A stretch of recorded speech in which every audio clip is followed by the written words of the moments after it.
Este, sin duda, es el libro más explosivo y totalizante de Mario Mendoza. Un desgarrador aullido contra la sociedad y la especie, contra la desigualdad y la brutalidad, contra el capitalismo y sus vergüenzas, contra el American Way of Life, contra las convenciones. A través de una correspondencia entre dos amigos, el lector de Buda Blues ingresa en un mundo desconocido. Los anarcoprimitivistas de los escuadrones de anarquistas contemporáneos que se enfrentan al sistema capitalista con bates de béisbol en la mano y que saben que no hay progreso, que no mejoraremos, que no vamos hacia adelante, sino hacia la prehistoria.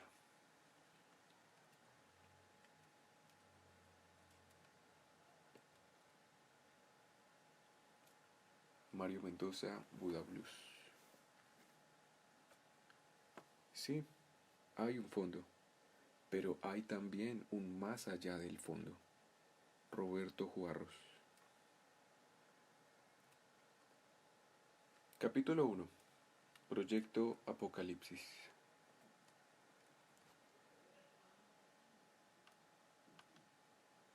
Estimado Sebastián, recibí tu postal en la que me comunicas tu nueva dirección en Kinshasa. No lo creerás, pero tus palabras me llegaron en el mejor momento, como si fueran un conjuro para rescatarme de los infiernos. Han pasado tantas cosas extrañas desde que te fuiste. A veces pienso que viajaste justo cuando iba a pasar lo mejor para mí. Sabes bien que siempre llevé una vida reposada, sin altibajos sobresalientes, y en la medida de lo posible evité experiencias que me llevaran a encrucijadas de las que después no iba a saber cómo salir. Conozco mis debilidades, y eso me ha hecho un hombre prudente. El terreno donde corrí los mayores riesgos fue el académico, en los salones de clase, en el ámbito universitario, donde mis estudiantes, más que subalternos a los cuales debía calificar, fueron amigos que compartieron mis inclinaciones y mis pasiones. Pero en mi vida privada busqué el reposo y la rutina que me llevaba de mi apartamento a la universidad y viceversa. Y en mi vida sentimental, como bien lo sabes, he elegido mujeres ligadas a ese ambiente, profesoras, investigadoras o estudiantes de últimos semestres o de maestría, que tarde o temprano compartían conmigo las mismas lecturas y los mismos gustos intelectuales. Los enfrentamientos, las guerras y las confrontaciones que sacudieron mi vida se dieron en las páginas de las revistas universitarias, en los congresos internacionales o en los simposios donde he expuesto con la mayor honestidad posible mis hipótesis y mis ideas acerca de la historia de este país, que me ha dolido desde nuestros años de amistad adolescente, cuando nos graduamos del colegio y yo supe enseguida que me presentaría a la Facultad de Sociología de la Universidad Nacional. Pero experiencias inusuales o pruebas fuera de lo común, Sebastián, realmente no he tenido.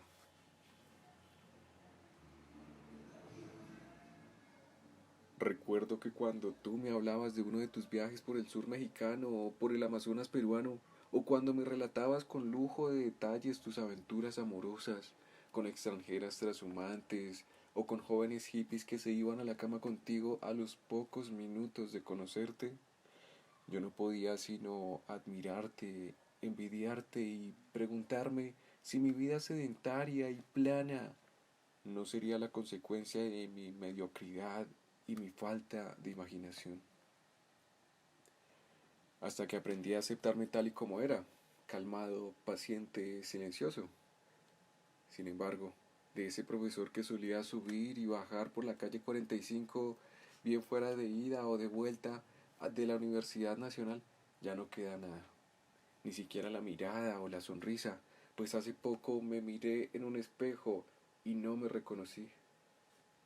Mi antigua identidad se ha venido esfumando poco a poco, y a diferencia de otros sujetos que no saben cómo ni cuándo se inician estos procesos, yo tengo clarísimo el instante exacto en el que el mundo dejó de ser para mí un espacio propicio para el pensamiento y el debate intelectual, y se transformó en un agujero negro del que no supe de qué manera escapar. Un agujero negro que me reveló mi zona de sombra, mis pesadillas más grotescas y mis remordimientos más autodestructivos. Intentaré contarte todo paso a paso, sin afanarme y tal vez haciéndolo logre curarme de estas obsesiones que me han ensuciado la vida de mala manera. Al fin y al cabo, tú has sido no solo mi amigo del alma, sino mi hermano, alguien que me conoce desde niño y me vio crecer sin ningún asomo de insania o de desvío mental.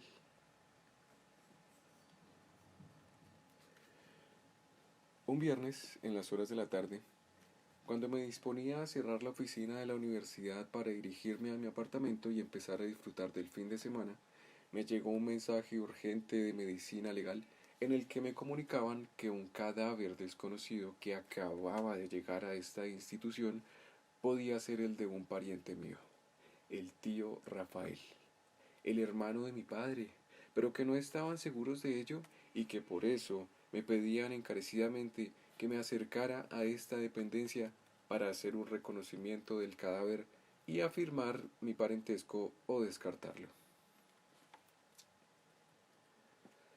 Leí varias veces el comunicado, escrito en máquina manual rudimentaria, de esas que aún se utilizan en ciertas oficinas oficiales sin presupuesto, o en la calle cuando uno necesita que alguien le redacte una petición legal o una queja ante alguna notaría. Lo primero que pensé fue que se trataba de una broma pesada, pero luego, al ver el nombre de mi tío escrito con claridad, descarté esa posibilidad. El tío Rafael, ¿lo recuerdas? Había sido durante algunos años el único pariente con quien yo había propiciado cierto acercamiento y era imposible que uno de mis estudiantes o de mis compañeros de trabajo conocieran ese episodio de mi vida y ese nombre en particular. Luego revisé la letra escrita en máquina manual, borrosa, seguramente a causa de una cinta gastada y sucia, los sellos, la firma trazada de afán con un bolígrafo barato, los encabezados con la dirección resaltada, y entonces concluí que era un mensaje auténtico. Pero después venían las otras preguntas. ¿Cómo sabían ellos que podría tratarse de un tío mío? ¿Cómo sabían que yo era yo? Que me llamaba Vicente Esteves, que era profesor de sociología de la Universidad Nacional y que era el único pariente vivo que ese hombre había tenido en el mundo. Rarísimo. Si el cadáver de Rafael estaba en medicina legal, era porque nadie lo había reclamado, porque no sabían dónde estaban sus parientes, porque ese hombre no hablaba con nadie, no guardaba contacto con su familia y porque además no estaban seguros de si se trataba de Rafael Esteves o no. Entonces, si no sabían nada de nada, ¿cómo diablos habían dado conmigo? La única manera de solucionar ese misterio era presentándome en medicina legal y preguntando qué era lo que había pasado.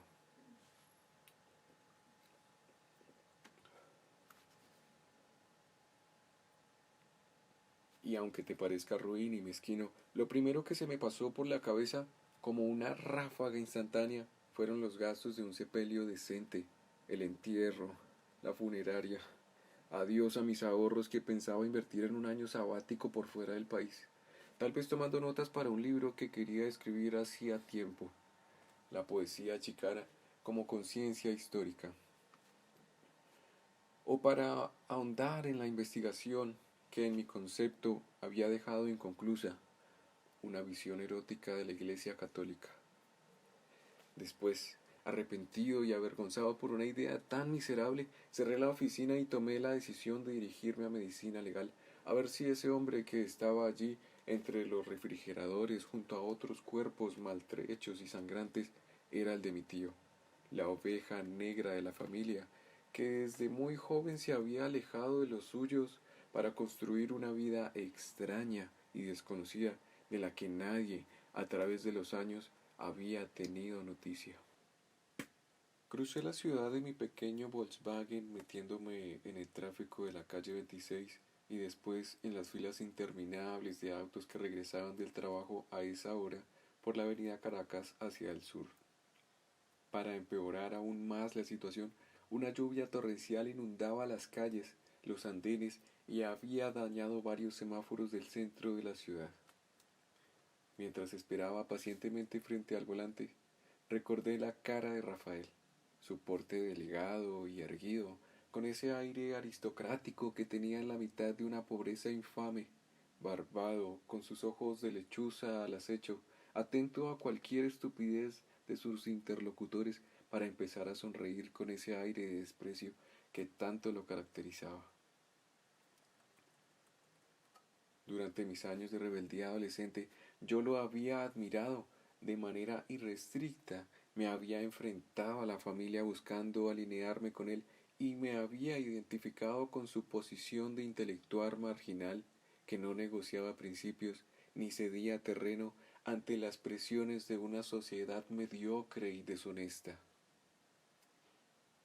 ¿Recuerdas que alguna vez, cuando estábamos los dos en un taller de escritores, te llevé a una cafetería de Chapinero para entrevistarnos con él y que, con un café humeante al frente, nos dijo que si no habíamos leído el Cuarteto de Alejandría de Lawrence Durrell, jamás entraríamos en la verdadera madurez?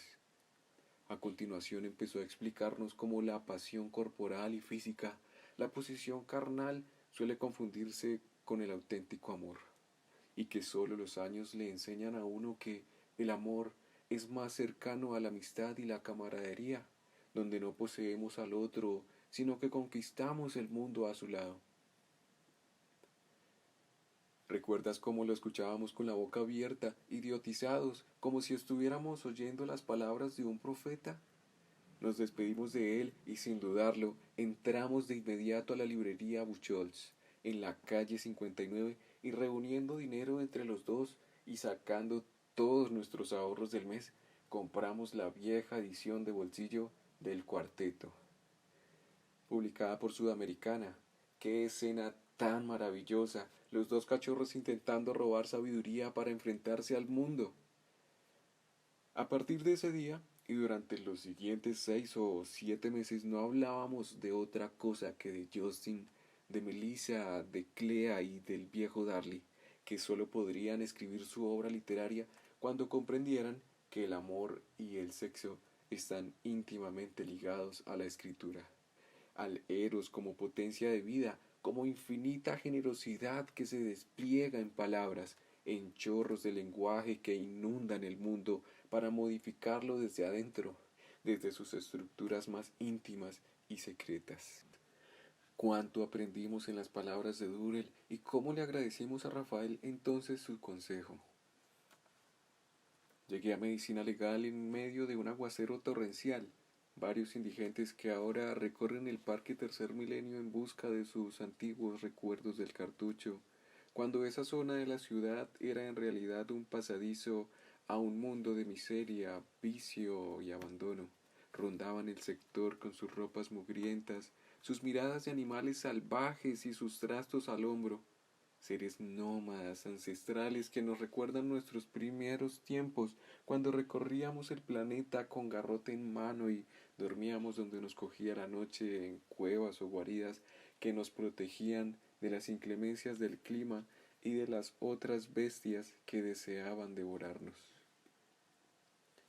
Entré a las oficinas chorreando agua por la chaqueta y un portero despistado me anunció como si nada hubiera pasado que la secretaría y los demás funcionarios habían cerrado sus cubículos y se habían marchado. Le expliqué que era un caso urgente, le mostré la nota que acababa de recibir y el tipo, con la misma actitud displicente, solo se dignó decirme: «Mire, jefe, como usted hay muchas personas más esperando para identificar a los suyos. Yo no puedo hacer nada. Venga el lunes en horario de oficina». No logré convencerlo de que me dejara hablar con los médicos o los encargados de las neveras. Le aseguré hasta la saciedad que reconocer un cadáver era cuestión de segundos, que yo entraba, miraba el cuerpo y ya me iba sin ponerle más problemas. Hasta intenté comprarlo y le ofrecí una bonificación si me echaba una mano. Nada. Se quedó igual, con los brazos cruzados en el pecho, mirando hacia la nada, y lo único que murmuró fue: más bien aproveche el fin de semana antes de las malas noticias del lunes. La frase no podría ser más displicente, más indignante, pero lo peor fue que el tiempo le dio la razón, porque esas palabras se cumplieron con exactitud. Al fin, echando chispas, di un portazo y me largué maldiciendo. El sábado, saqué los álbumes de familia y los hojeé, deteniéndome en aquellas escasas fotografías en las que aparecía Rafael. Se notaba que de joven había sido arrogante, excesivamente seguro de sí mismo, déspota, consciente de que poseía una inteligencia muy superior a la de los demás. Pero en la medida en que las fotos avanzaban en el tiempo, la figura de Rafael decrecía, se hacía más angustiante, más deprimente, su ropa empeoraba, la barba demostraba una dejadez alarmante, nunca aparecía sonriente, las uñas estaban largas y llenas de mugre, y los ojos, inflamados e inyectados en sangre, evidenciaban largas horas de insomnio. Ya no era la oveja negra de la familia, sino un barbado que se iba alejando de toda civilización en busca de algo que los demás desconocían.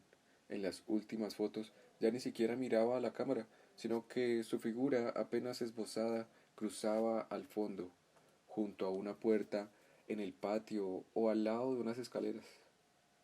Se notaba que ya no podía hablar, que no soportaba la cercanía de los demás y que se estaba alejando de manera vertiginosa hacia una dimensión nebulosa que sólo él podía habitar.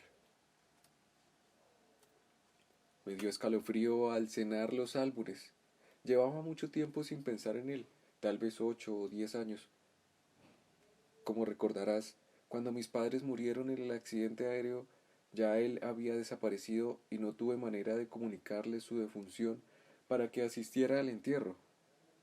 Mi padre era su único hermano y no fue posible conseguirlo por ninguna parte. Pagué avisos en los periódicos, envié un comunicado a la policía y lo reporté como desaparecido, pero nada, no recibí una sola noticia de su paradero.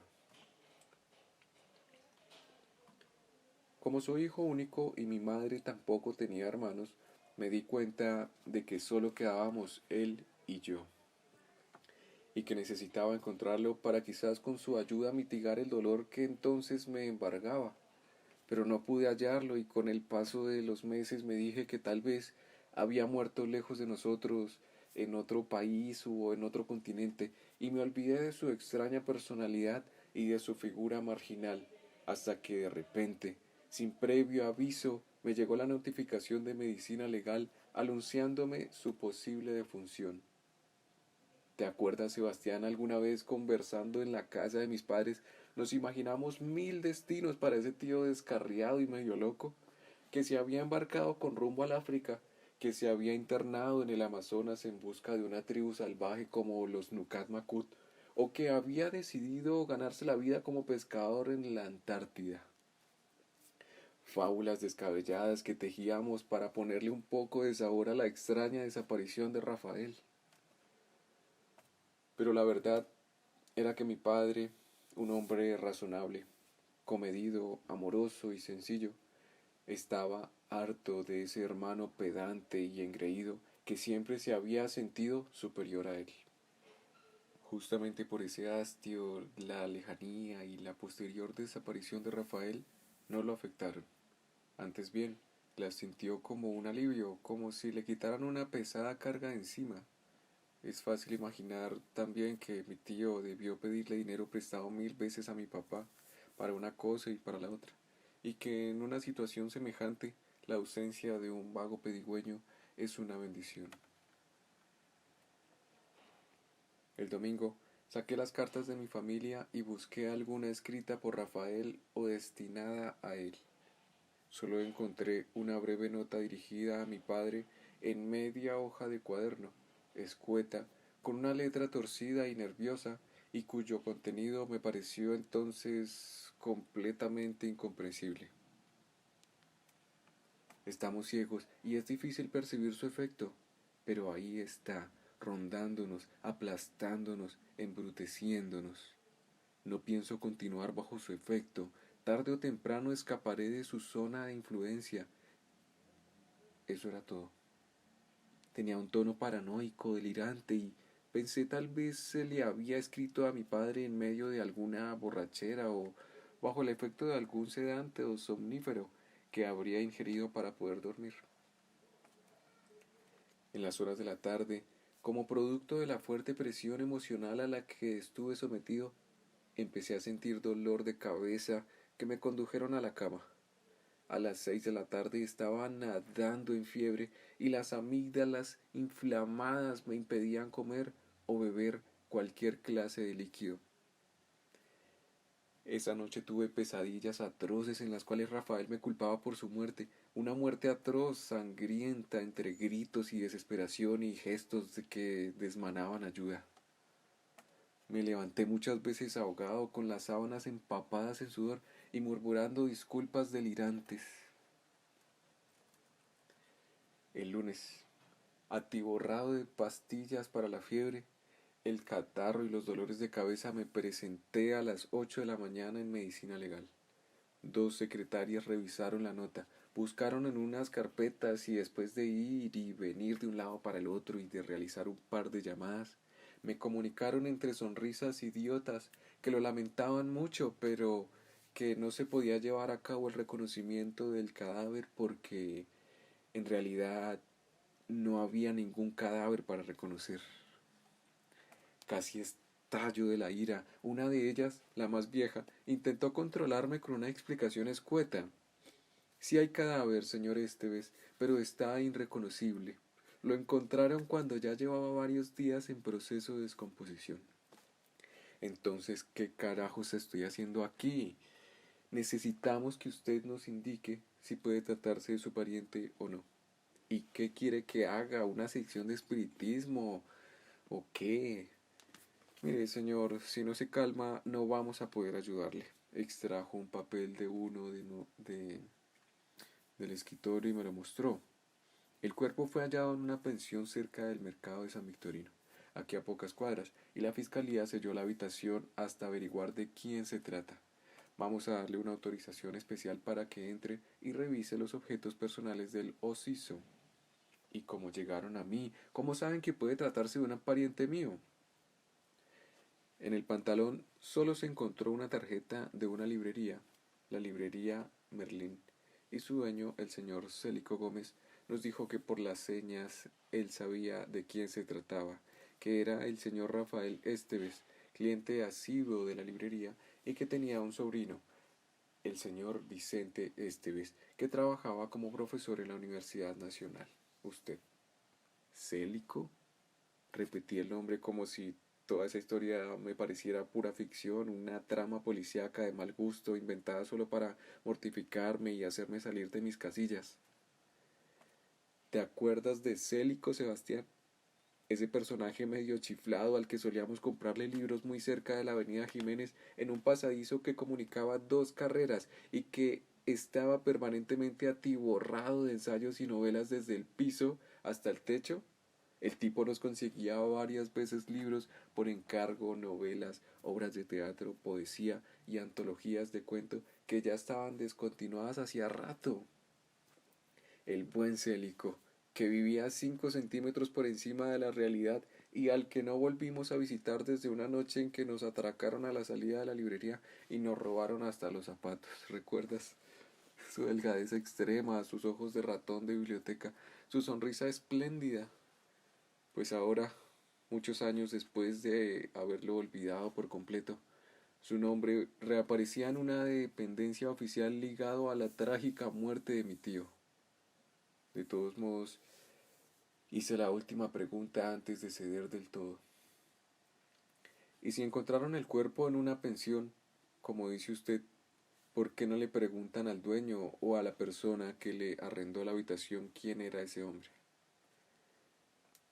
El dueño de la casa murió hace años y no tenía herederos. La casa quedó entonces dividida entre los inquilinos. El único indicio fue la tarjeta de esa librería. ¿Y cómo saben que llevaba varios días muerto? dije sin saber que la respuesta me iba a dar, me recordaría en la cabeza durante meses y que sería el origen de muchas de mis pesadillas futuras. Por el tamaño de los gusanos, señor Esteves, sentenció la mujer con brutalidad. Me di por vencido y le pregunté a la secretaria la dirección de la pensión donde había encontrado el cadáver. Ella hizo otra llamada y después me dijo, los agentes del CAI de la Jiménez ya vienen para acá y ellos lo acompañarán hasta el lugar. Como está sellado por la fiscalía, solo puede entrar en presencia de la policía. Gracias, murmuré entre dolores de garganta y un principio de tos que ya empezaba a castigarme los pulmones. Me senté en una banca a esperar a la policía. A los pocos minutos, en efecto, llegó una patrulla con dos agentes y me condujeron a pocas cuadras, justo en pleno mercado de San Victorino, entre vendedores de cucharas de palo y payasos que anunciaban almuerzos populares, e ingresamos en una casa polvorienta a punto de derrumbarse. En el primer piso alcancé a vislumbrar a una anciana rodeada de ollas quemadas y frascos sucios que se quedó mirándome desde una habitación oscura y destartalada, en la que había reservado un rincón para enchufar un reverbero de dos fogones. Fue una mirada fugaz, pero cargada de dureza, como preguntándome qué estaba haciendo yo en ese lugar. Yo, un señorito vestido con ropa limpia, bufanda y zapatos de cuero recién ilustrados. Yo, que necesitaba entrar con la policía no porque fuera legal hacerlo de esa manera, sino porque quizás de otro modo no me atrevería. Después, en el rellano de una escalera de madera carcomida por el moho y la intemperie, nos tropezamos con un hombre barbado y con una gabardina negra que no quiso responder al saludo que le dirigimos. Caminamos unos pasos por el segundo piso y al fin llegamos a una puerta sellada con unas cintas y unos papeles adhesivos. Un olor que solo puede descifrar más tarde, el olor penetrante de la basura descompuesta, el que despiden las canecas, los basureros y los botes públicos donde la gente arroja cáscaras de frutas, pedazos de carne, latas de atún y papel higiénico usado. Se extendía a lo largo de la edificación y me hacía difícil respirar con normalidad. Los agentes abrieron la puerta y se quedaron en el corredor. Una punzada de dolor me atravesó el estómago. Lo primero que vi fueron las columnas de libros arrumadas por todas partes, en los rincones de las paredes, sobre una mesita de madera, alrededor de un colchón y de unas cobijas desordenadas sobre el baldocín del baño, encima del inodoro o haciendo equilibrio entre las llaves del lavamanos. Era el cuarto de Rafael. Estaba seguro, no tuve la menor duda, y apenas comencé a reconocer los títulos y los autores. Nietzsche, Somerset, Mauchand, Zweig. Los ojos se me llenaron de lágrimas. Tú sabes mejor que nadie, Sebastián, que mi familia nunca fue adinerada ni ostentosa. Éramos los típicos representantes de la clase media ilustrada, que más que autos lujosos o propiedades costosas, creían en terminar una carrera universitaria y después buscar como fuera una beca para poder continuar estudiando en el extranjero. Nuestro verdadero patrimonio siempre fue nuestra educación, pero el caso de Rafael era diferente, pues jamás ejerció ninguna profesión ni trabajó en ninguna parte.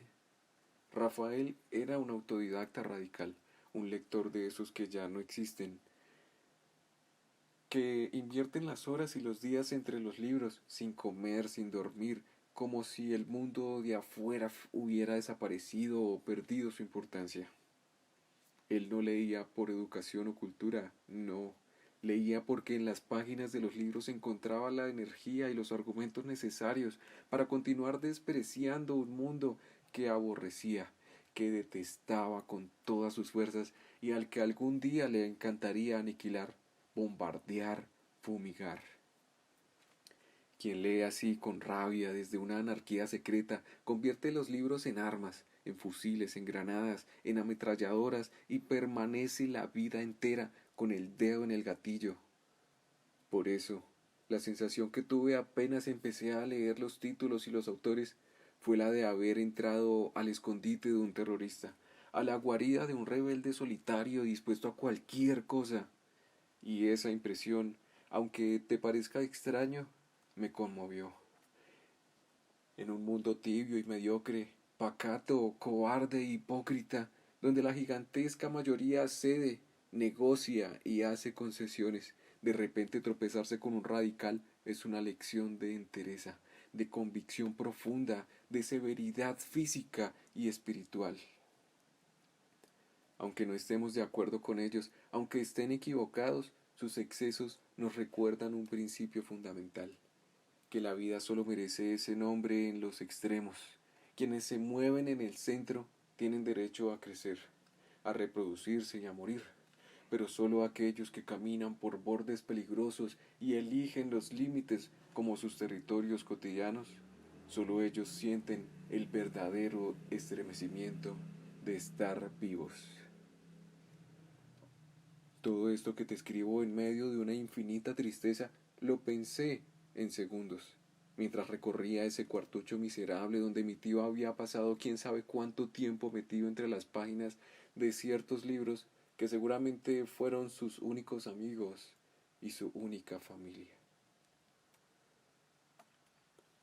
Luego me di cuenta de que debajo de una ventana que unía la habitación y que estaba cubierta por una sábana percudida y rasgada, sobre un trapo que estaba en el suelo, había un montón de latas de atún y de sardinas abiertas, como si ese hubiera sido el único alimento de Rafael a lo largo de muchos meses. También reconocí un olor a cigarrillo concentrado en la ropa de cama y en una escarchada grasosa que se extendía por las paredes y el techo. Lo más seguro es que mientras leía y releía a sus autores favoritos, Rafael hubiera fumado de día y de noche de manera compulsiva, sin medir las consecuencias que ese vicio tendría para su salud y para su escaso presupuesto de lector desempleado y ocioso, cuyo único oficio era azotar las calles en busca de algunas monedas para comprar latas de atún o de sardinas y así ir sobreviviendo con lo apenas necesario. Revisé los libros que estaban sobre la mesita y me encontré un volumen de Los pequeños poemas de prosa, de Baudelaire, un antiguo ejemplar que yo le había regalado a Rafael hacía muchos años con ocasión de su cumpleaños. Evoqué en breves segundos la tarde en que lo había comprado en una de las casetas de libros usados de la calle 19, cuando era apenas un estudiante de sociología y mi escaso presupuesto no me permitía andar comprando libros nuevos en ediciones recién impresas y resplandecientes. Abrí el libro y vi las anotaciones de mi tío en francés, con su letra menuda y temblorosa, como si se tratara de la caligrafía de un enfermo de Parkinson.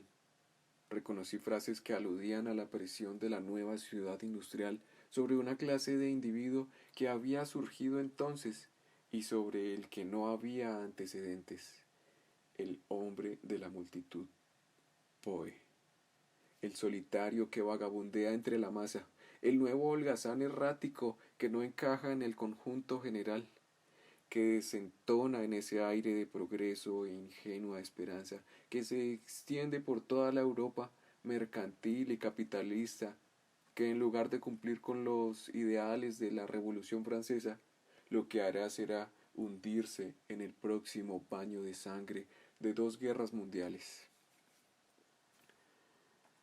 Eso era lo que decían las notas de Rafael en los márgenes de los poemas de Baudelaire. Seguí hojeando el libro y de pronto, en el paso de una página a otra, me tropecé con la foto de un adolescente que sonreía a la cámara con una bondad que le daba a la escena un aire de beatífica transparencia.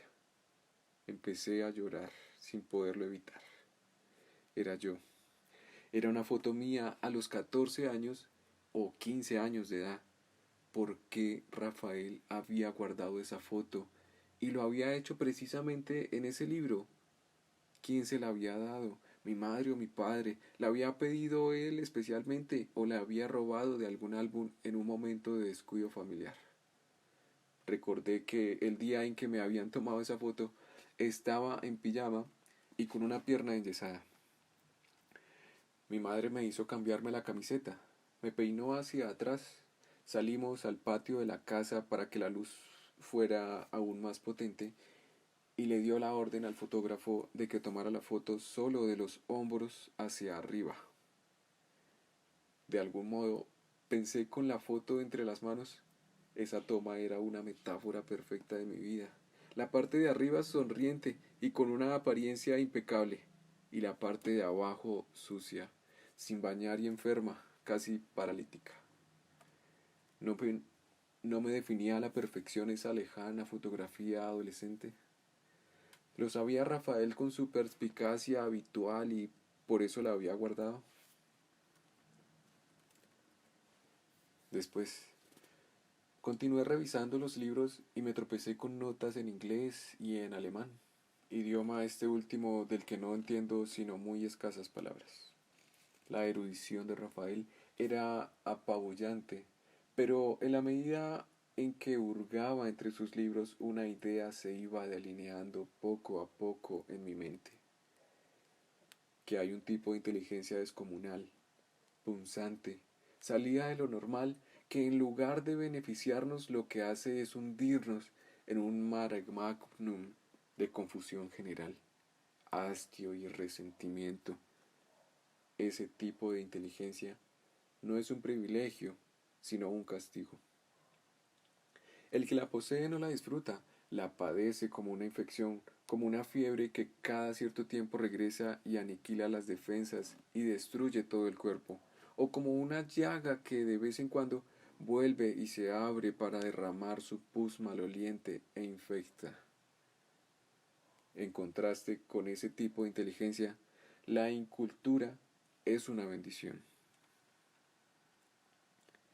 En el baño encontré una barra de jabón barato, una crema de dientes, un cepillo con las cerdas aplastadas y un sobre de aspirinas. Nada más. Como había un escape de agua imperceptible y las losas del piso estaban húmedas, me resbalé y antes de irme de bruces alcancé a poner las manos en el vidrio para sostenerme.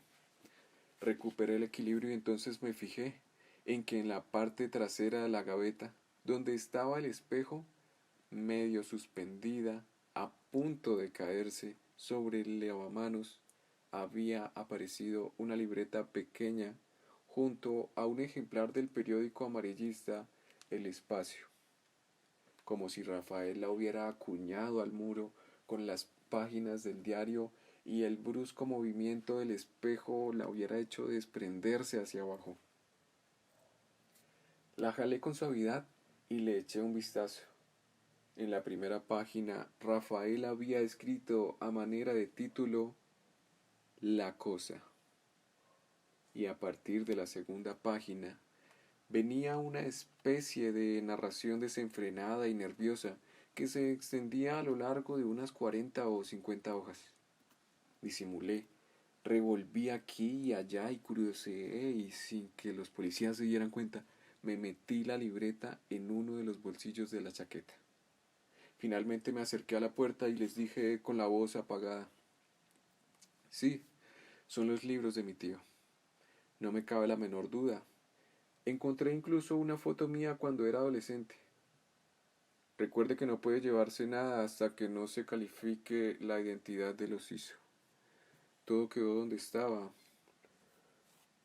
Lo regresamos entonces a medicina legal, ordenó uno de ellos y bajamos de nuevo para entrar a la patrulla. Lo que vino después fue otra vez una de esas escenas absurdas de las que uno quisiera despertarse para quitárselas de encima. Resulta que el cuerpo de Rafael estaba en tal grado de descomposición que no solo no se podía reconocer su cadáver, sino que había perdido también las huellas dactilares. Según me explicaron, había muerto dentro de la habitación y en los días siguientes Los vecinos creyeron que el olor desagradable que se extendía por la casona se debía a que las tuberías estaban dañadas y dejaban escapes que despedían aguas negras a la superficie. Como ya se había presentado varias veces esos mismos desperfectos, los vecinos decidieron que se trataba otra vez de los mismos daños y no se pusieron de acuerdo en la cuota que debían reunir para contratar un plomero y arreglar de una vez por todas los tubos que atravesaban cada uno de los dos pisos de la casa. Ninguno se percató de que el olor se debía a que Rafael se estaba pudriendo dentro de su habitación. Solo cuando uno de ellos vio un puñado de ratas salir por debajo de la puerta del cuarto de mi tío, empezó a sospechar y dio aviso a la policía. Era demasiado tarde. El cuerpo estaba amoratado, putrefacto, carcomido por miles de gusanos blancos, y las ratas también habían hecho su festín y lo habían mordisqueado por todas partes. Y la única pista para saber quién era ese extraño anciano barbado y solitario fue la tarjeta de la librería de Célico. Y si las huellas dactilares están irreconocibles, ¿cómo vamos a saber entonces si se trata de mi tío o no? Pregunté, sintiendo que la fiebre me entorpecía los sentidos y me hacía ver la realidad de manera difusa y borrosa. Nos toca hacer un examen de ADN, aseguró la secretaria más vieja. Y eso es ágil y sin inconvenientes, dije yo con la mayor ingenuidad. Mañana tomamos una muestra de sangre y en 2 o 3 meses nos llegan los resultados. Sentí como si hubiera explotado una granada en la sala. ¿3 meses? ¿Me está usted diciendo que mi tío se quedará 3 meses congelado en esa nevera y que yo no podré enterrarlo como exigen las más elementales reglas de la civilización y la decencia? Grité al borde de un colapso. Mire, señor, tranquilícese, afirmó con voz calmada la secretaria, como si estuviera acostumbrada a lidiar con tipos como yo, cuya condena había sido ir a parar a ese cuchitril entre kafkiano y dantesco. Nosotros no tenemos la culpa de nada. Nos atenemos a seguir un procedimiento. No podemos entregarle un cadáver sin saber de quién se trata. Hay que estar seguros. Tenga paciencia. Venga mañana, hacemos el examen de sangre y comenzamos los trámites cuanto antes para que usted pueda darle sagrada sepultura a su tío. Los exámenes van a un laboratorio a Estados Unidos y en 3 meses estarán de vuelta. ¿Puede mandar una nota para que nos agilicen el proceso? Suspiré y me derrumbé en un asiento. No había nada que hacer. Afirmé con la cabeza y prometí entonces que a la mañana siguiente regresaría temprano para los exámenes y para firmar los documentos que hicieran falta. Esa noche soñé con Rafael, desmembrado dentro de un refrigerador, con varios gusanos enormes saliendo de sus cuencas vacías, buscando sus partes, preguntando por una mano o por un pie. Pesadillas atroces que me dejaron sentado en la cama y chorreando sudor por el cuerpo entero. Miré el reloj, las 11 de la noche. Solo había dormido 2 horas. Me vestí y decidí que en lugar de pasarme el insomnio contemplando el techo y atormentándome con ideas absurdas, preferiría ir a investigar a la pensión de Rafael. Quería ver de cerca el lugar sin testigos, respirar la atmósfera en la que él había pasado buena parte de su vida, meter el hocico en el hueco donde había agotado sus días y sus noches. San Victorino era a esas horas un territorio para bestias bien entrenadas. Animales de presa y carroñeros recorrían las calles aledañas con las fauces babeantes y los ojos desorbitados. Entre los borrachos, las vendedoras de bazuco y los atracadores de oficio, logré pasar inadvertido, gracias a mi aspecto enfermo y a mi rostro sin afeitar, ojeroso y a la tos persistente que me sacudía el pecho en espasmos irregulares. Además, como sabía que me iba a meter en la boca del lobo, me puse la peor ropa que encontré y me calcé unos zapatos sucios y trajinados.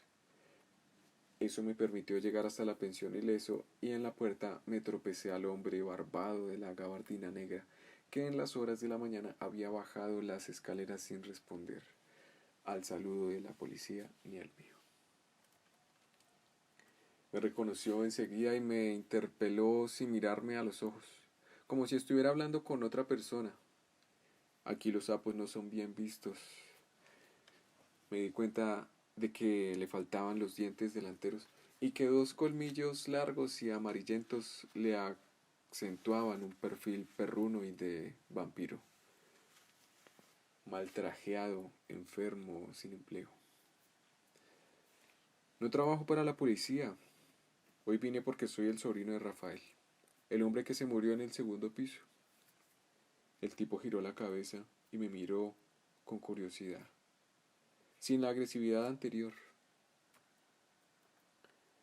Yo fui el que lo encontró, era su vecino. Su tío era un hombre legal, bacano, derecho, un duro de esos que ya no se ven. No sé de qué vivía. Hace años se alejó de la familia y no volvimos a saber nada de él. Vendía precolombinos. Era un berraco para eso. Se iba 1 o 2 meses para el Huila o para Boyacá. Regresaba con unas vasijas o con dos esculturas en miniatura. Sabía a quién ofrecérsela y con eso vivía 4 o 5 meses. ¿Era guaquero? Yo creo más bien que estaba contactado con la gente que era. Buscaban donde él ordenaba y después cada quien se abría con lo suyo. Por eso no me pareció raro que anduviera desaparecido. Él era así, hablaba poco, se iba y después cualquier día lo encontraba uno otra vez por ahí con un libro en la mano. ¿Es verdad que usted se dio cuenta por las ratas? Sí, hermano, se tragaron casi la mitad del cuerpo. Las vi saliendo por debajo de la puerta. También lo supe porque las palomas no regresaron a su ventana. Él les tiraba arroz o pedazos de pan. Era mi único familiar, el último que me quedaba. Un man recto, viejito, bien parado. Avíseme cuando es el entierro, porque me gustaría ir y despedirme de él. Fuimos buenos amigos. ¿Nadie lo visitaba? Nadie, hermanito. El hombre aguantaba solo sin quejarse. Ahora, si me excusa, tengo que ir a trabajar, dijo de repente el vecino de mi tío y empezó a caminar pegado a la pared, atento, mirando hacia los lados. No quise entrar ni interrogar a nadie más. Había escuchado suficiente. Una depresión súbita me quitó los últimos alientos que me quedaban y bajé a la avenida Caracas a tomar un taxi. Lo único que deseaba era entrar a mi apartamento, meterme en mi cama y olvidarme por completo de ese mundo negro y siniestro en el que había vivido Rafael y que estaba tan distante del mío. Me imagino que a estas alturas de la carta te preguntarás, ¿por qué una noticia así me descompuso de tal modo? Y la verdad, Sebastián, es que no sé qué decirte. ¿Qué argumentos esgrimir para justificar una posición tan trágica y extremista? Lo cierto es que no me pude tomar distancia. Ver los acontecimientos desde afuera, fríamente, sin involucrarme en una forma tan pasional. Tal vez el hecho de no tener hermanos, ni abuelos, ni padres, ni hijos, ni sobrinos, me generó de manera inconsciente una obsesión por el concepto de familia, de lazos de sangre. ¿Dónde están los míos? ¿Qué se hicieron aquellos que piensan y sienten y miran como yo?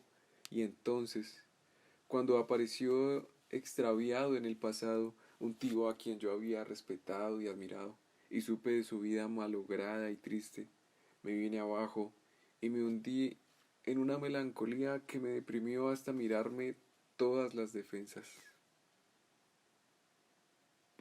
Por estos días estaba empezando a salir con una joven de la Facultad de Sociología y llevábamos 3 o 4 meses viéndonos con cierta frecuencia. Me llamó a preguntarme cómo seguía de salud, si se me ofrecía algo, si podía quedarse en mi apartamento unos días mientras yo mejoraba. Y respondí con evasivas, con frases cortantes que ella no supo cómo interpretar, porque hasta ese momento mi comportamiento había sido cordial y cariñoso. No sé de dónde me venía esa ira honda, esa sensación de desprecio. esa necesidad de culpar a los demás y a mí mismo por la marginalidad y la miseria en las que había vivido Rafael. No podía quitarme de la cabeza la suciedad de su habitación, el polvo esparcido sobre los objetos, los malos olores, la pobreza extrema, las ratas de atún, las latas y de sardinas, un periódico amarillista abierto junto en las páginas en las que se hablaba de un crimen atroz.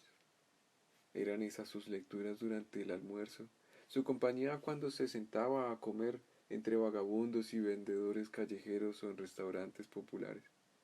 O precisamente por eso mismo, porque sus vecinos eran gente trajinada entre escenas de sangre y violencia cotidiana. Rafael abandonaba a Nietzsche y a Durrell para leer las páginas rojas de los periódicos de segunda. Había muerto de muerte natural o se había suicidado. ¿De qué había muerto? ¿Se había envenenado o sencillamente se había dejado morir por hambre? ¿Se había muerto de auténtica tristeza? ¿Se había acordado de mí en los últimos segundos? ¿Su pariente preferido, el sobrino que tanto lo había querido de niño? ¿Había pensado Rafael alguna vez en un hijo?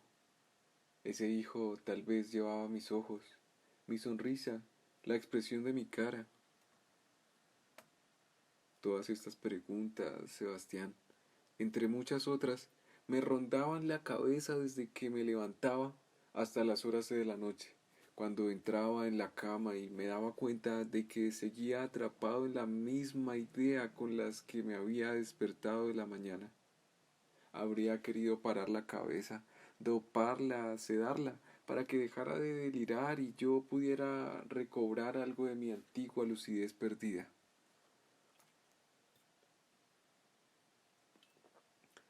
Pero tenía que seguir dando clase un par de semanas más, hasta que empezara los exámenes finales con mis estudiantes y yo entregara las calificaciones en regla, con los porcentajes correspondientes.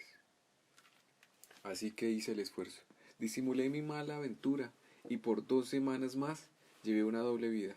Por un lado, la del profesen de sociología abnegado y irresponsable, y por otro, la del pariente que se hace exámenes de sangre en medicina legal para poder reclamar el cadáver de un tío muerto entre vagabundos callejeros, traficantes de poca monta y vendedores de utensilios de cocina.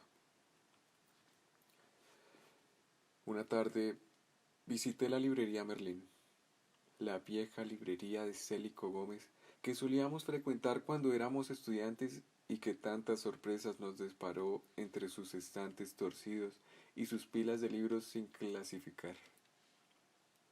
Me contó que Rafael solía ir a menudo leer en las salas del segundo piso durante horas enteras, de vez en cuando comprar un ejemplar barato o pedirlo prestado, y sobre todo, hojear las ediciones en otros idiomas, tomar notas y estudiar a sus autores preferidos en sus lenguas originales. Se convirtió con el tiempo en un elemento más de la librería. Me explicó Célico con una sonrisa nostálgica, como los muebles, los vendedores o yo mismo, el dueño. Recuerdo incluso que muchas veces aconsejaba a los estudiantes de filosofía y letras. Les ayudaba a plantear correctamente las ideas de un trabajo o de una tesis. Les sugería tal o cual novela para completar la bibliografía. Los clientes lo querían mucho. Algo que le va a gustar es saber que su tío leyó todos los artículos que usted publicó en la revista de su facultad. Continuó Célico mientras acomodaba unas revistas que le acababan de llegar. Me dijo, muy orgulloso, que era su tío, y alguna vez lo escuché recomendando esos mismos artículos a estudiantes de humanidades. Por eso les dije a los de la policía que lo buscaran en la universidad y que le avisaran de su fallecimiento. Te podrás imaginar lo que sentí con ese dato. El viejo tío escondido en una librería del centro de Bogotá, leyendo mis artículos y recomendándolos a los lectores asiduos del lugar.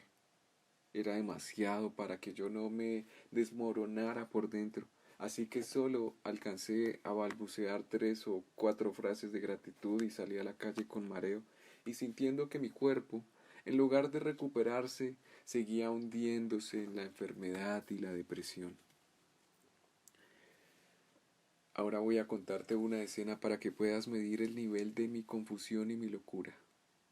La muchacha con la que estaba saliendo por aquel entonces se llamaba Tatiana Valencia. Una noche, sin avisar, ella compró unos vegetales y un pescado fresco en la anilla. Se presentó en mi apartamento con un ramo de flores y me avisó en la puerta que había venido a cocinarme porque lo que me hacía falta era un poco de comida casera y nutritiva. Preparó una sopa deliciosa y cuando acababa de servir la mesa, antes de empezar a comer, la miré a los ojos y le pregunté, ¿alguna vez has tenido que aguantar hambre? La pregunta la cogió por sorpresa y me miró sin entendía muy bien para dónde iba todo este rollo. Deja de pensar en cosas negativas, más bien siéntate y disfruta la comida. Compré un pan recién horneado y está caliente. Contéstame, ¿sabes lo que es el hambre? ¿Has sentido dolores en el estómago porque no tienes un peso para comprar comida?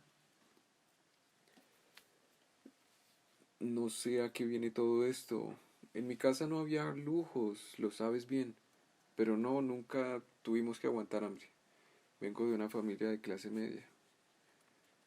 Y supongo que sueñas con casarte, con un profesional exitoso, tener lindos niños, comprar una casa y un carro, y de vez en cuando pasar vacaciones en el extranjero con tu maridito. ¿Qué te pasa? ¿Qué diablos te he hecho yo? Dijo Tatiana perpleja. Pará justo en el umbral entre la sala y la cocina. A mí no me pasa nada, solo me pregunto algo elemental. Tú y yo somos sociólogos. Se supone que investigamos sobre este país y en realidad no tenemos ni puta idea de lo que estamos hablando. Citamos los últimos informes de Naciones Unidas según los cuales tú y yo vivimos en la zona más injusta socialmente del globo. Citamos cifras de desplazamiento forzado, denunciamos en nuestros artículos el exterminio indígena, el racismo exacerbado, pero la verdad, la única verdad, es que nos estamos refiriendo a una realidad que desconocemos, de la que no hemos experimentado nada en absoluto, y me pregunto cómo puede uno discursear de lo que no sabe nada. No entiendo esta andanada sin pies ni cabeza. Solo pregunté si has sentido hambre. Supongo que ninguno de los tuyos tampoco la ha sentido. Vienes de una familia feliz cuya mayor virtud es el ímpetu, las ganas de ascender socialmente, de convertirse en persona de bien, educadas y, en la medida de lo posible, adineradas. Deja esa pose hipócrita, tú tampoco has sentido hambre ni tu familia tampoco. Has dado en el clavo, Tatiana. Ahora sé que uno de los míos, uno de mi tribu, sintió hambre y la soledad, y se atragó las calles con el estómago vacío, y se alimentó durante semanas o meses con latas de atún y de sardinas, y vivió entre mendigos, drogadictos y enajenados mentales. Sangre de mi sangre. ¿De qué me estás hablando? La cara de Tatiana estaba cada vez más transformada.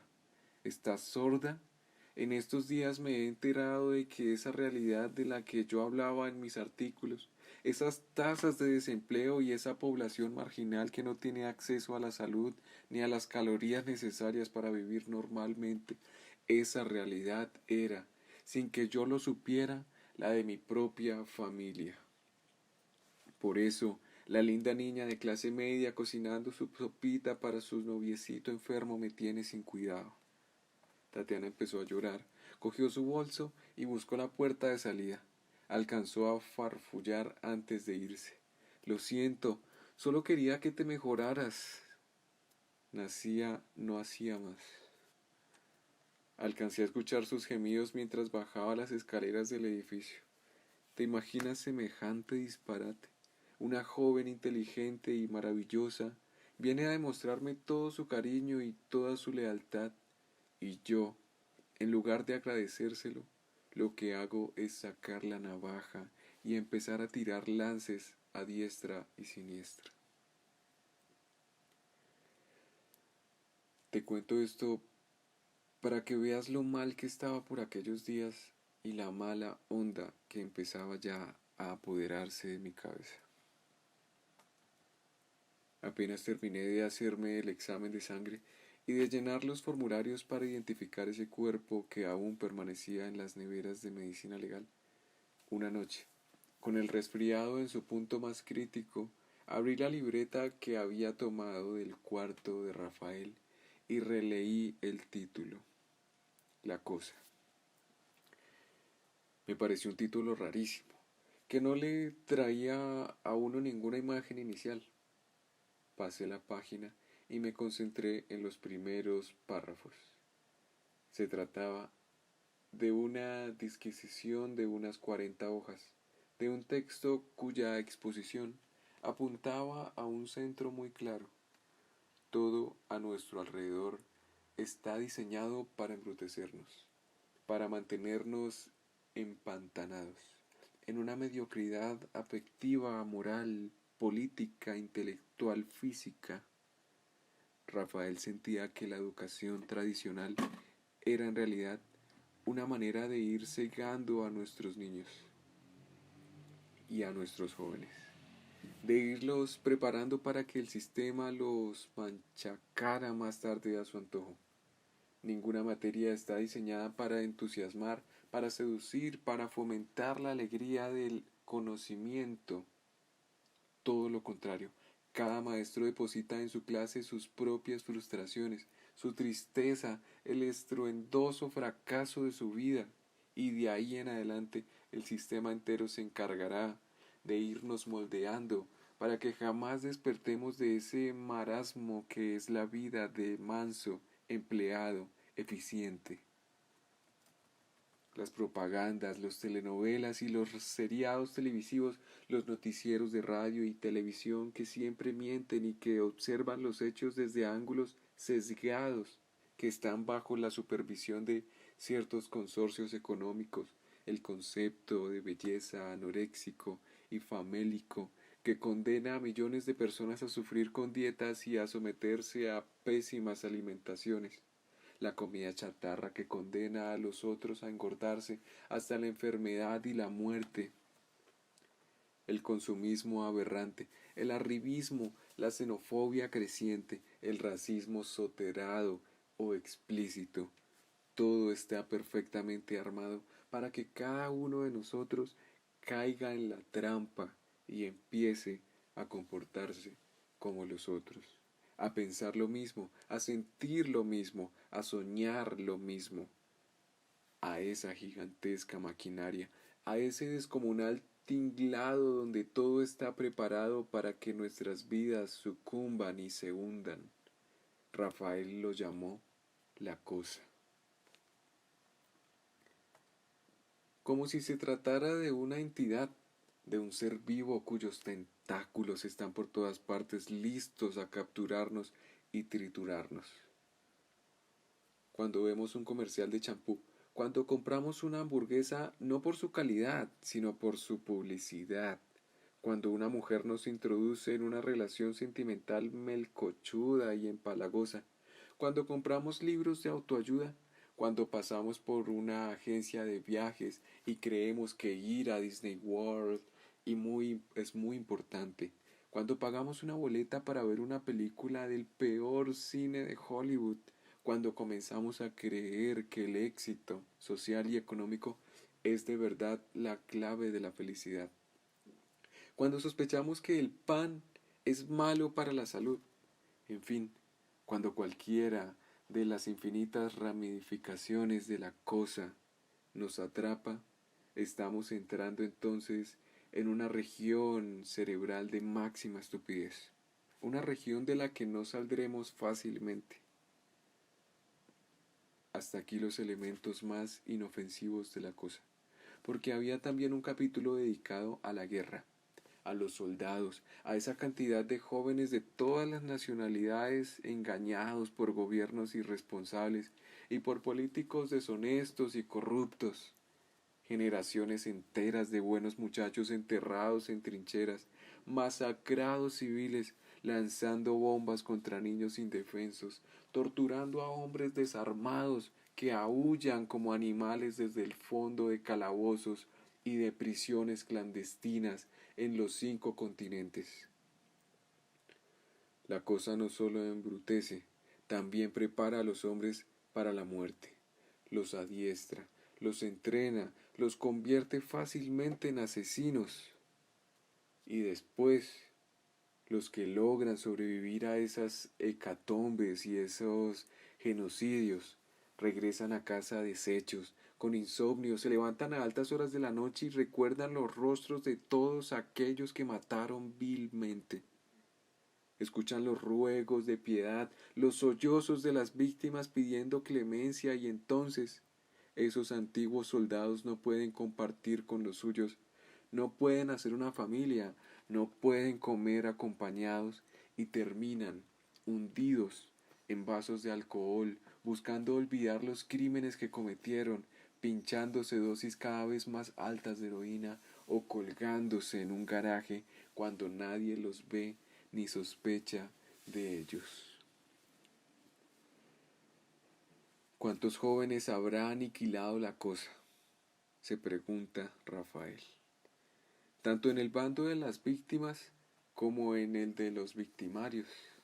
Y a esos pelotones de soldados bien entrenados hay que sumarles los agentes de policía que golpean estudiantes universitarios, sindicalistas y que en secreto, como una práctica clandestina que muchas veces les exigen para formar parte de la élite policial que busca ascensos y medallas, fusilan extrajudicialmente a vagabundos, prostitutas, travestis y gamines. Y también cuentan los detectives, las agencias de seguridad, los porteros armados y los guardaespaldas. Toda una serie de grupo patrocina y legaliza para presionar a los que no se sometan ni quieran respetar las reglas absurdas o sensatas de ese mismo sistema. La estrategia, explica Rafael, es entonces clara. El que no se doblega termina en la clínica psiquiátrica, en la cárcel, en el cementerio o en la calle, durmiendo a la intemperie y sin un plato de sopa para alimentarse.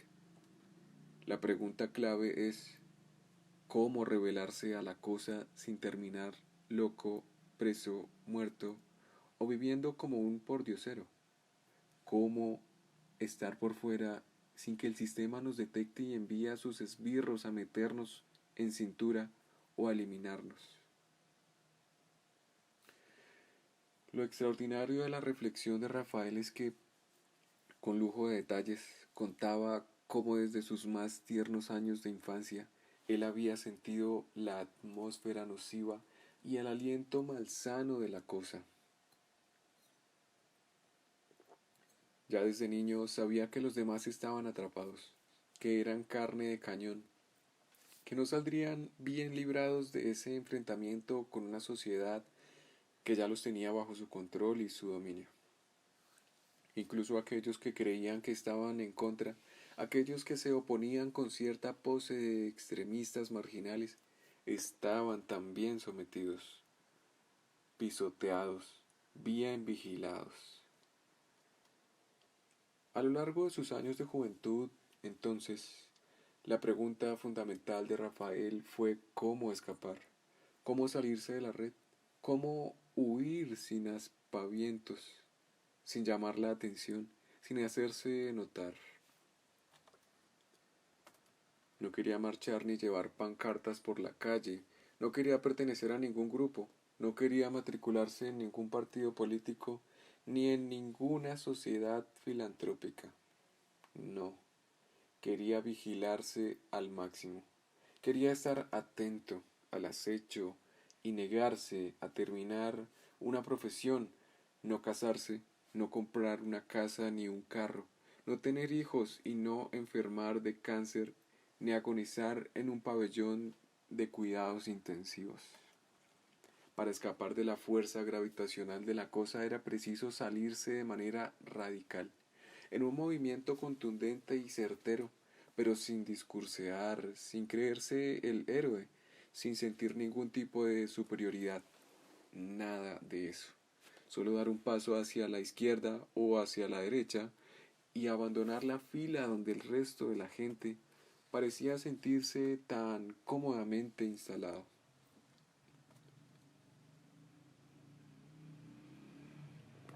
Así fue como empezó a exiliarse interiormente, a rechazar todo tipo de esquema, toda religión, todo partido político, toda militancia posible. El único problema era cómo sobrevivir, cómo sostenerse sin tener que convertirse en un esclavo, en un empleado perfectamente explotado.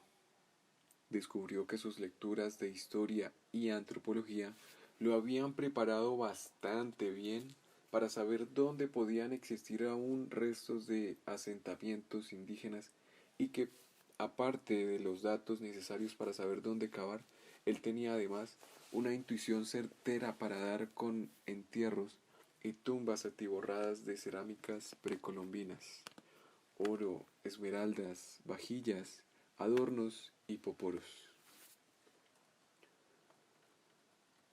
Luego buscaba el nombre correcto en una larga lista de políticos, historiadores, profesores universitarios y gente interesada en ese tipo de arte y le ofrecía el objeto. Casi siempre se lo compraban enseguida. Tenía buena reputación en el gremio y si alguno de esos individuos intentaba sacar fraudulentamente del país el objeto que Rafael le había vendido, era su problema y tendría que enfrentar a las autoridades. El negocio de mi tío solo llegaba hasta el comprador, que muchas veces eran museos y casas de la cultura regionales. Después, con el dinero de esas ventas, se quedaba meses enteros por ahí, leyendo, asistiendo a buenas salas de cine, vagabundeando por las calles sin propósito alguno. Eso sí, siempre atento a que la cosa no lo rozara ni lo fuera a capturar en algún recodo del camino. En este punto quiero subrayarte una situación del pasado que no sé si hayas olvidado, Sebastián. ¿Recuerdas que cuando empezamos a leer y a ver buenas películas teníamos una concepción del arte y de la literatura muy parecida a la Leona de Rafael? Creíamos que solo la lectura y el arte nos podían defender de la invisibilidad general. No queríamos crecer, trabajar como borregos, reproducirnos y morir. Es triste pensar que tenemos una sola oportunidad, una sola, y que la vamos a invertir en ir a la oficina, cobrar un sueldo a fin de mes y ver televisión. Y ahora que intento hacer memoria, no sé si alguna vez, en una conversación casual o en un encuentro de esos en los cuales mi tío me recomendaba una novela o un libro de filosofía, le habría esbozado su teoría de paso, sin ahondar mucho en ella para no asustarme. Y más adelante yo, apropiándome la expuse como mía, y de ahí en adelante tú y yo comenzamos a pensar en esa línea. No sé si estoy retorciendo demasiado las cosas, si mi imaginación me hace inventar un pasado inexistente, pero me parece muy raro haber elegido una carrera de humanidades justamente porque quería investigar, leer, pensar, escribir y dictar clase para que otros a su vez continúen defendiéndose de esas tinieblas que Rafael bautizó como la cosa. No sé si estoy fabulando demasiado, si tal vez desvarío. En las últimas páginas de la libreta, Rafael explicaba que estaba empezando a sentirse enfermo. Fuertes dolores de estómago le impedían dormir y lo obligaban a vomitar varias veces al día. Como es de suponer, no tenía seguro médico y lo angustiaba que justo en el último momento lo internaran en algún hospital de caridad y alguien llegara a visitarlo, a apiadarse de él, a llevarle manzanas y entonces la cosa cerrara sus tenazas y lo obligara a morir bajo su influencia. Las últimas líneas son estremecedoras y te las escribo sin errores porque las memoricé de tanto leerlas y releerlas.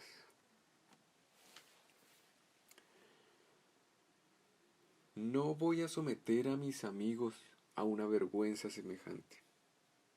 Tener que visitar a un compañero indigente en una institución de calidad. Ellos no se merecen algo así. Si he tenido el coraje de vivir en permanente enfrentamiento con la cosa, es de suponer que tendré la fuerza suficiente como para morir de igual manera.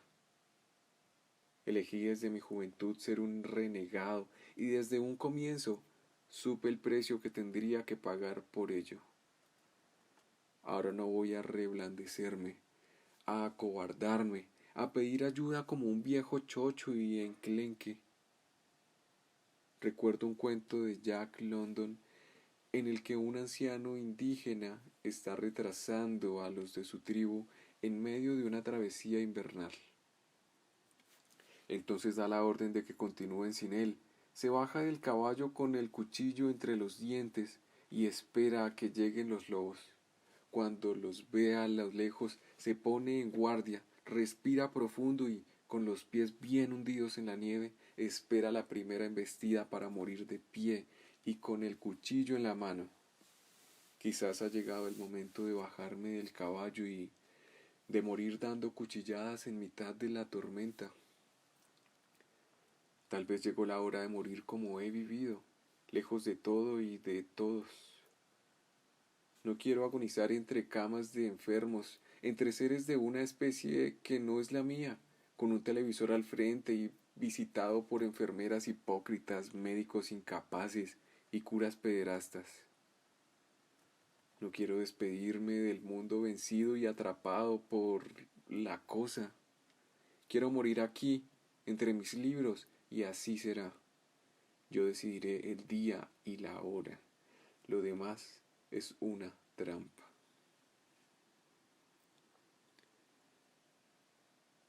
¿Te imaginas cómo me sentí apenas leí esa libreta?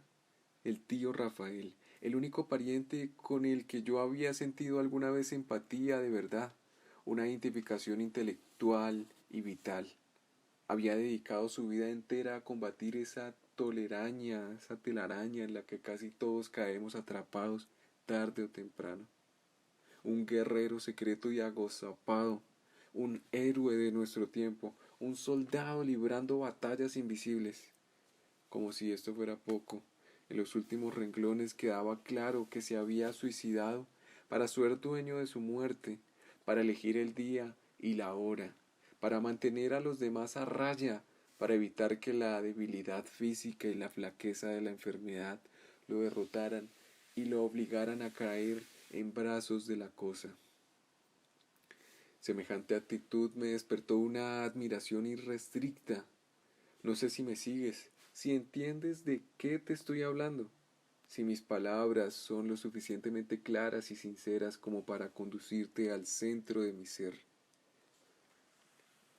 En una época en la que nos enviamos mensajitos insulsos y superfluos por internet, ya es inusual sentarse a escribirte de este modo durante días enteros, para conducir al otro al centro mismo de nuestro corazón, para llevarlo de la mano hasta lo más profundo de nuestras ideas y nuestros afectos.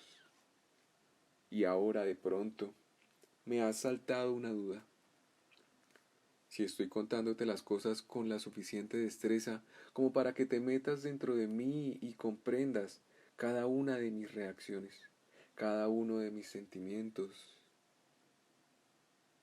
Desconfío de las palabras, desconfío de la transparencia del lenguaje y me pregunto justo en este punto si estarás entendiéndome o si, por el contrario, lo que he escrito hasta ahora no habrá producido más bien una muralla, una cerca que te ha dejado por fuera, en un territorio desde el cual me ves como un loco, como un obsesivo compulsivo, como un patético intelectual de pocotilla que tiende a extraviarse en sus disquisiciones hasta perder cualquier asomo de realidad.